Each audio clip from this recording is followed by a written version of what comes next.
Welcome to Lykken on Lending, the podcast that dives deep into the heart of the mortgage industry. Your host, David Lykken, bringing you the latest insights, trends, and updates from the world of mortgages. Whether you're a seasoned industry veteran or just getting started, this show is your go-to source for all things mortgage. Let's get started. This is Lykken on Lending. Now your host, David Lykken. Listeners, so good to have you joining us on another podcast. Today I've got Victor Nino joining us. It's the Nino team. Victor is a part of one of the fastest growing real estate companies in the nation. And I can't wait for you to hear the story. Look at where Victor starts, and you're going to hear the story in a minute. You see where he started and where he has grown to.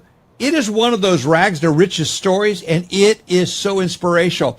So two reasons I have him here. If you're struggling in the marketplace, listen to what he's overcome and the place that he has now become and where he has gotten to.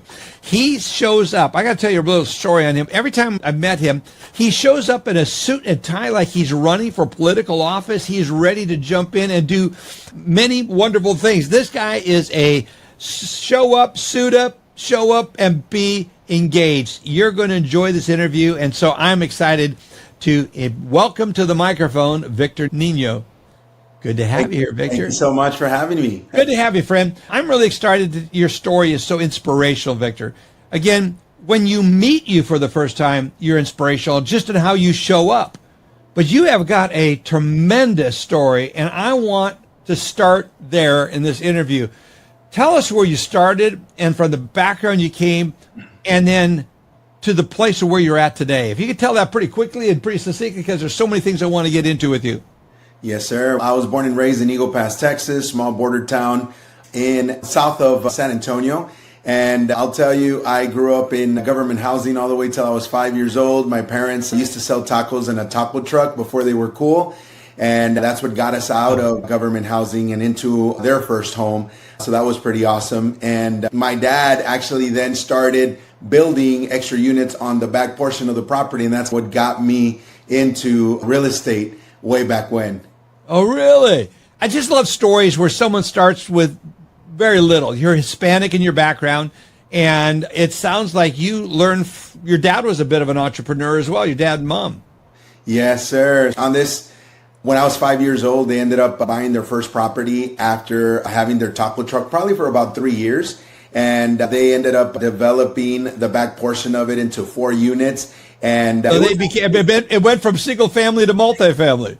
Exactly. Not a whole lot of regulations back then in 1983. So a little bit different, small border town. So it was really good to see it firsthand. And then as an adult, I was like, hey, you know what? I need to partake in this as well.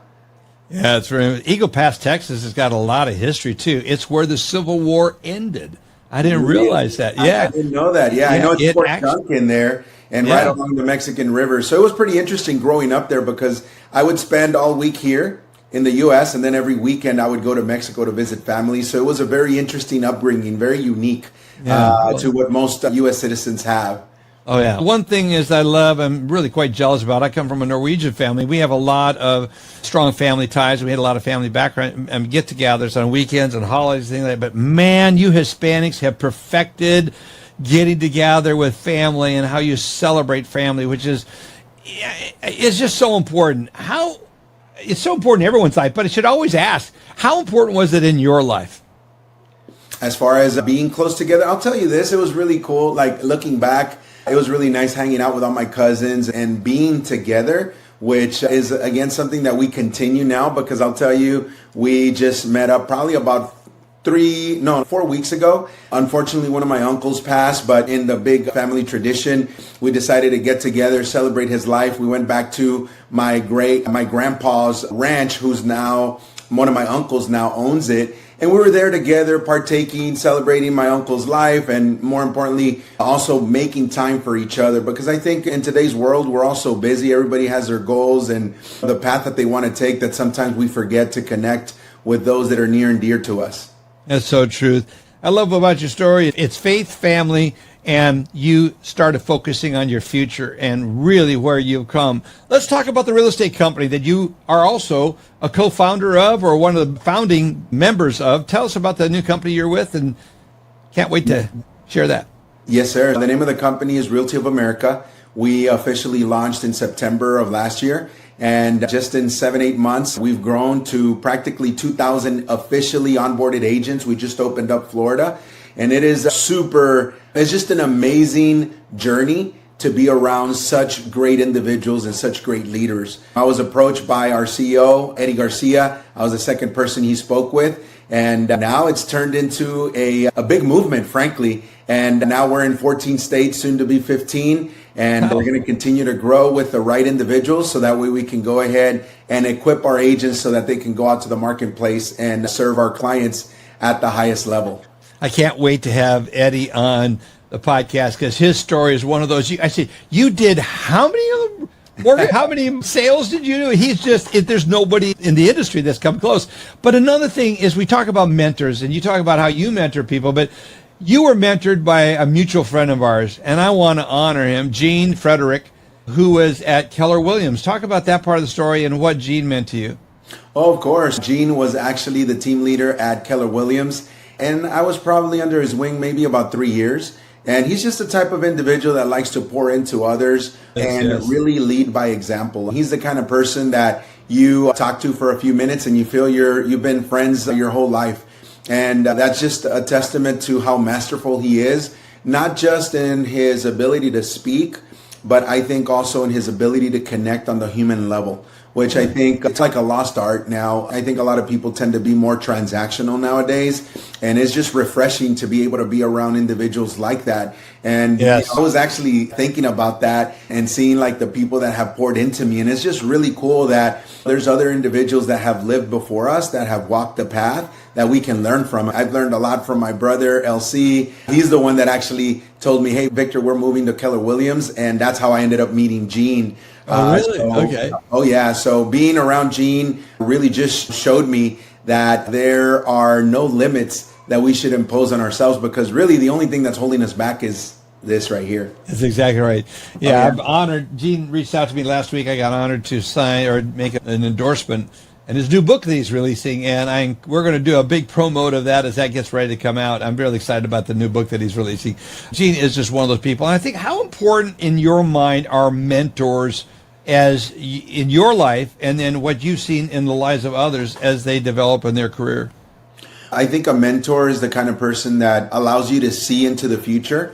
Because again, like I mentioned earlier, they've walked that path before. And I know coming into this business, my brother was my first mentor and still is to this day. And it's focusing on the little things. I'll tell you, you mentioned earlier about my dress code. And I'm a firm believer that in this industry, it's real easy to blend in, especially nowadays. And I'll tell you this, showing up with a suit and tie, you automatically stand out. And it is important in this business to be memorable. Because if not, we're just going to go ahead and blend in and really not be in the top of anybody's mind. My brother really instilled that in me from the beginning and said, hey, you know what? Look in the mirror and then ask yourself, how much does that person need to, or how much does that person deserve to earn? Now, granted, back when he told me, this was early 2000s, when he started talking to me about the way we show up and the way we dress. I know now in 2025, we live in a very different world. And I know some of my guys and my team will sometimes say, hey, look at these billionaires, they dress down. And I always tell them, you know what? When you become a billionaire, you could dress how you want. But in the meantime, let's show up in a way where we're going to be respectful to the clients and we're going to be respectful to the industry itself. So that's really the main reason behind that. But mentorship really allows us just to cut down on the mistakes that we can make on our own and just make sure that we're going to go ahead and continue leveling up and learning from others. Yeah, it's so fun when you speak of billionaires. I'm thinking of Pavan. That's how I met you, was through Pavan Agarwal of Angel AI and SunWest. And Pavan is such a dear friend, and amazing. I feel like I'm a part of the family with him because I met him when he was 11 years old with his dad, and many people have heard the story. I don't want to repeat that here, but Pavan is the one that introduced me to you in Chicago at a mastermind or at a mindset conference. And it was really important. That's where I heard Eddie speak. You and I met, but then you and I really connected in Las Vegas. We were going to go out and shoot, and I'm hanging with Pavan, so blue jeans and a hoodie or a t-shirt is all that's necessary. And so Pavan and I are in our blue jeans and are doing our tech look, and then here comes Victor with a suit and white shirt and red tie, and I'm going, dear God, who's this guy? Amazing. So I love it. So kudos to you on that. When you look at the mindset that has helped you develop yourself, how would you describe that, and what's taking you through your journey? Is there some themes there that you would like to share with our audience? I'll tell you this. I think it's really important to be the kind of individual that whenever something doesn't go your way, to learn from it and move on. I think a sad thing is that sometimes we just wait too much and cling on to something that didn't work out and play it over and over again. So with that negativity, nothing comes good of it. So I'm a firm believer of, hey, you know what? If something didn't work out, what did I learn? Okay. And if I didn't learn anything, then I need to take a step back, talk to a couple people, go speak with my brother, go speak with other people that have been mentors for me, and actually look through a lens where it'll allow me to see where maybe I made a mistake. But it's being positive and saying, hey, you know what? If it didn't work out, what didn't I do that I should have done? Did I do that I shouldn't have done? Because at the end of the day, we work with different individuals in this industry. The way it works is that, hey, I get hired. You tell me, hey, Victor, I want to go buy a house. I go and execute and get you the house you want. But then guess what? I get my little severance package and then you say bye. Right? Yeah. So we have to interview again. So having that mentality of, hey, you know what? Let's stay positive and let's focus on what I can do today, I think is the biggest thing. Because if not, you start going down a negative spiral and it's just not going to turn into anything that's going to be worth focusing on, frankly. Yeah, and it's a great point. Gene Frederick, who you and I both know so well, taught you a number of things. I've learned so much from Gene, just casually watching him operate. What are some notable things you would say that stand out as you think about Gene's influence that has really made a difference in your career to where you're at? To focus on what's important to the other individual that you're speaking with. Not on yourself, but it's always the focus on the other. And he does that so masterfully. You're so right. When you're in his presence, like you said earlier, it's just like you're the most important person in the world at that moment right then. And he just has that gift of sharing that. Yeah, so I think that's the biggest takeaway. And it might seem super, I guess, unimportant just because of the simplicity of what I said, but it's so critical to us being able to connect with individuals beyond the surface. Yeah, we did an interview earlier this morning with someone and they said the same thing. It's that, do you take the time to make the person feel special? Do you help them be heard and heard all the way out? Or are you actively listening and to the point where you're there all the time? And that's one of the things that every time you and I have had a conversation, I got a feeling you're listening to every word I'm saying rather than formulating your next thought. Let's talk a little bit about, you've been in the industry for how long now? Real estate, done selling real estate for how long? 21 years. Wow. So, yeah. So on this, I'll tell you, when I left my hometown, I was 17 years old, bought my first house when I was 19. 5 years later, I ended up getting my real estate license. My brother kept telling me, get your license, get your license. And I finally did back in 2004. And it's really interesting, David, how sometimes we don't pay attention to the people that are around us, right? Yes. My brother kept telling me over and over again. And one day I walk in to pick up a check from one of my tenants. I was 24 years old. And the broker hears my voice, thinks I'm my brother. We have a 3-minute conversation. And he says at the end, Victor, you know what? I've been in this business for over 25 years. You should get your license. I think you'd be a great realtor. And then I call my brother, hey, you know what? I'm going to take my classes. Like, finally, what convinced you? And then I told him that, sure, it had to be a stranger telling you that. It had to be a stranger, yeah. Isn't that true, though? Sometimes that's so true. The way it is. Yeah. That's right. So 21 years now. Yeah, we discount our family, and they're the ones speaking oftentimes the most wisdom into our lives. And but it's the familiarity of the voice that we sometimes discount. It's really important. Over the 21 years, you certainly see some changes in the industry and how it's going. And we're probably going through one of the most amazing changes ever. Talk about what you've seen, what has, and more focusing on where we're at and where we're going in the real estate as it relates to real estate sales. I'll tell you one thing that is the same as this. Buyers always think it's too expensive. That hasn't changed. Exactly, because I'll tell you, when I started my real estate career, there were homes for $85,000, $90,000, and people would be like, Nino, I'd love to buy a house, but my uncle bought 5 years ago for 60. Now they're too expensive, right? So that's something that's constant. I think what's different now, I think the human touch is something that is being lost because people typically focus on text messages. People focus a lot more on email. And I think that when we have that personal touch and connect with individuals and show them, not just tell them, show them so that they can feel that you care, I think that's going to separate the ones that are going to be playing at a high level versus the ones that are not going to be selling as many properties. Yeah, that's a very good point. How do you see technology impacting the industry? I'll tell you this, it's funny because I remember when I first got into business, the talk was like, hey, technology is going to take over and realtors will no longer be needed. According to NAR, now buyers are seeking to have guidance and counsel from agents that have been in the business for a while that know what issues that buyers could possibly encounter so that they can avoid. Technology is not going to replace us, but what's going to happen is that the agents that are utilizing technology the right way are going to be the ones getting a bigger share of the business. Yep. Because with AI, think about Pavan's company with Angel AI, and it's just really cool to be able to say, hey, you know what? I'm going to go ahead and feed all my database to this system and incorporate AI and some human touches to make sure that we stay on top of things for our clients. And that's something that there's people that are going to be so focused in doing it the old way that they're going to go ahead and miss the bus and not be able to capitalize on utilizing technology, which I think is very critical. Yeah, when you look at Angel AI, the fact that it can create listings, the websites, and all this stuff, he gives it away for free. I keep going, Pavan, you're a billionaire, but don't you want to be charging for this at some point in time? He says, no, I want to provide a service, and he has a bigger vision and of what he's trying to accomplish here. And I love how he's focusing on the real estate community. He's been focusing on mortgage for 24 years. And now he's really pulling in the real estate, the realtors out there in the marketplace. You look, and now the latest thing is Angel Twin. We're able to create multiple versions, multiple Victors out there. Nino will be everywhere. You could be talking to all these people at the same time. This is something that I think is the future of how you're going to be able to scale your business while still having that personal touch. Victor, talk about that. Oh, yeah. I was actually having a conversation with Pavan about this, and I think it's pretty incredible. Imagine this conversation. I'm not sure if you're aware, but I'm actually my twin. Victor's hanging out with the family.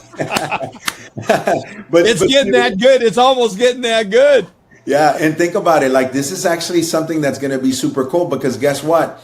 Now I can teach a course, right? And it could be interactive where it could ask questions. And if for whatever reason there's a question that's asked that it hasn't been programmed, it'll document it, but then it'll add to it. And it's so cool because it'll actually work with your mannerisms, your speech patterns, everything, that it'll be just like you. So this is going back to the prior conversation that we were talking about how technology is going to be influencing the business. And it's, if I can teach 5-10 classes a day on repeat, how much more training will people have? Yep. But the experience is going to be the same as if I was in that call. So that's something that I've been telling on, and I need to make time to do this. And this is something that I think is very important because in our industry, we're so busy being out with clients. We're so busy connecting with other agents and doing the tasks that we need to do in order to do a good job for our clients. But sometimes we fail as agents to make time so that we can go ahead and implement new things. And the way I see it is we invest a big chunk of time, but then later on the return is that we're going to buy back our time tenfold, maybe even 1,000-fold, depending on how well we do that. So that's something that I'm really excited in doing. That is. The Angel Twin is going to be a game changer. Oh, it is. For the realtors, or anybody, any service out there, it's just going to be phenomenally a game changer of what it's going to do. It duplicates our efforts, gives us the ability to leverage ourselves and our time like never before. Victor, you've worked with a lot of mortgage loan arrangers over your period of time. A lot of mortgage loan officers have knocked on your door and wanted to get business. What have you seen as the things that really make a loan officer stand out in your mind? We've got a lot of loan officers and originators that listen to this podcast. What is the thing that you've noticed that you would encourage if you were coaching a loan officer to do to be more successful and have a greater impact? All right. So number one, I'll tell you this. When we become great, solid agents, we get sought out a lot. Yeah. We get invited to coffee every single day. And we get invited to lunches, you name it. One thing that I've seen some lenders do is this. They start with giving. And I'll give you an example. We just had one of our agents have a conversation with a lender. And again, a lot of people are trying to get a hold of this agent because they're already very successful. And that lender said, hey, by the way, I have this pre-approved person. They need a good agent. Can you help them?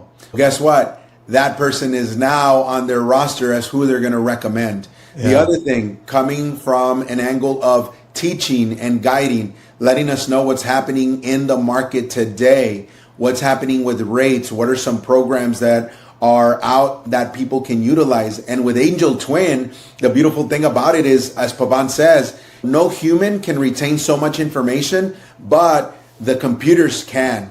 Yes. And the thing is this, you plug in that information with the right lender, then guess what? The right lender can utilize AI to figure out what's going to be the best programs. So a lender that is constantly coming from a way of helping the agent is going to be the best thing. You definitely don't want to lead with, hey, what can you do for me and send me business? Because that's what most lenders do. Yeah. The other thing is this. There's a big difference in going in person and having a conversation with an individual versus just texting or emailing. So again, that personal touch is important. Now, the other thing, imagine if that lender shows up to the closing and adds to the experience, whether it's a small gift, whether it's, hey, let me take pictures for you guys, or hey, realtor, by the way, I'm going to take care of making sure that we do, or that the client takes the time to give you a review. I'll handle that for you. So there's a lot of things that a lender can do. Really good idea. The main thing is coming to a relationship and saying, hey, this is what I can do for you. This is what I've done for other individuals.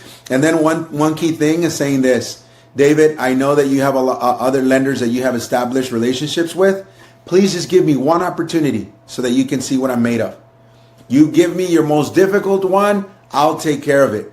But I also like the easy ones too. Yeah, right? Yeah, and then just, it gets to the point when my 5 people that I typically refer to might just be overwhelmed. They might be out of town. And then guess what? I'll be like, you know what? David keeps pouring into me. Let me go ahead and give him a call. Yeah. Yeah, that's how I got started 51 years ago, is give me all the turn downs you've got. I'm going to try to find some gold in there for you. That's so true. What used to work still works. But there we now have all these new tools. That's really exciting.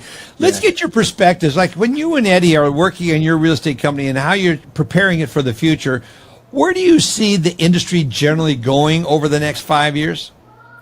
As far as what we see the industry, again, going back to what I said earlier, that personal touch. So we're real big on teaching clients this, or our agents, the skills that will allow us to connect with those individuals, to give them the questions to ask, to make sure that the agent understands why someone's buying, why someone's selling.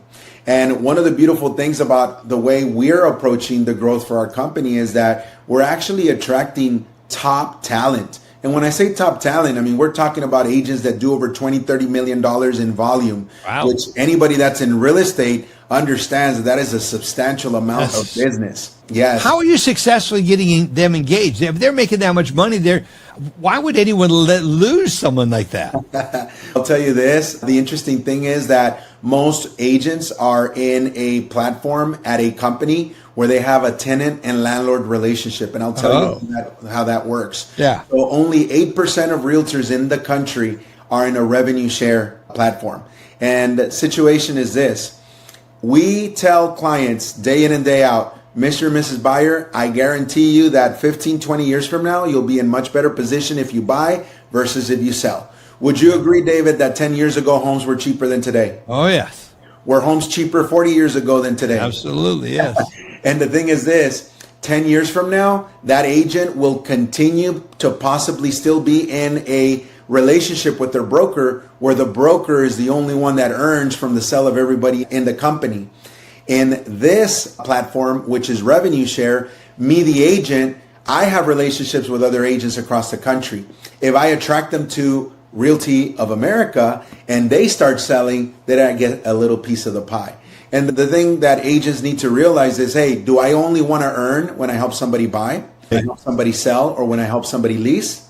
Or do I also want to earn based on the growth of the company, that if I'm attracting someone because I'm doing such great work, then those individuals will also have the opportunity to bring whoever is in their core group of relationships so that they can also earn. And I'll tell you right now, we have the number one team out of Georgia. They did 1,500 deals last year, and they're going to come over to the company. And the thing is this, they understand that they're leaving money on the table. So any agent that's not in a revenue share company, they're basically putting themselves in a position where they will continue to be a tenant at that brokerage. And that's really it. And the thing is this, David, you'll notice that the people that play at a high level, they ask different questions. And it's really simple. Hey, do you want to leave money on the table, or do you want to know how to make more, how to maximize it? I have an agreement so that if I send business to a title company, I earn from it.